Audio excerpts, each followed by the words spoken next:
కూడా అలా లేదు. మరి ఎలా? మీరు వాడి బ్రదరా? ఇంచుమించు. అంటే మదర్ బ్రదర్. అదేలా అవుతుందండి? కజిన్స్ అండి, నేను వాళ్ళ బాబాయ్ కొడుకుని. వెయిట్, సో మీ నాన్న వాడికి బాబాయ్, సో మీ నాన్న చిన్న, మరి మీరు పెద్ద ఎలా అయ్యారు?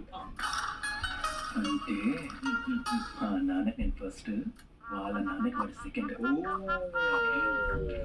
ఏం పర్లేదు, తగ్గిపోతుంది. ఓకే డాక్టర్, పదరా వెళ్దాం. This Sunny, Sunny right? నువ్వు చెప్పమ్మా. అదే రిలేషన్షిప్ దాని గురించి.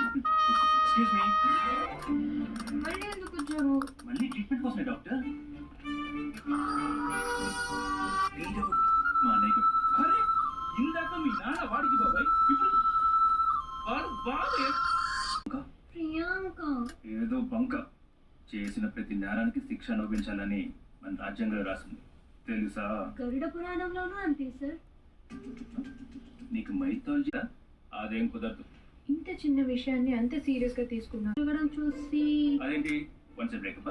ఆల్మోస్ట్ అలాంటిదే. ఇప్పుడు ప్రియాంక తనకు తానుగా పడిపోయింది అంటే నేను ఫ్లర్ట్ అయిపోయినట్టేనా? అయినా ఇప్పుడు టాపిక్ అది కాదు. నువ్వు చేసిన తప్పుకి పనిష్మెంట్ తీసుకోవాల్సిందే. ఇప్పుడు ఏం చేయమంటావు? 3 days. నీతో 3 days కాదు. అడిగింది నిన్ను కాదు, అంత షాక్ అవ్వకు. అరే ఒక్కరోజు మీ ఫేక్ పర్ఫార్మెన్స్ వల్ల నా ఫోకస్ మొత్తం డైవర్ట్ అయిపోయింది తెలుసా? చూడమ్మా, ఒక అబ్బాయి జీవితంతో ఆడుకున్న అమ్మాయిల చరిత్రలో మిగిలిపోకుండా ఉండాలంటే నేను చెప్పే కండిషన్స్ ఒప్పుకోవాల్సిందే. చరిత్రలని మనకి ఎందుకులేండి, నువ్వు ఒప్పేసుకోవే. నువ్వు నోను ఏ బాడీ కాదు మనసుకుంటుందని నువ్వు చెప్పిందే. నువ్వు కెళ్ళకపోయి ఉంటే నా హార్ట్ ఉండేది. నీ మూలంగా దాని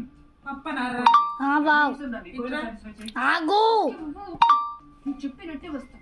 బట్ రిమెంబర్, జస్ట్ 3 days. తర్వాత నువ్వెవరో నేనెవరో. Okay, that's good. Evening dinner కి రెడీ అయిపో.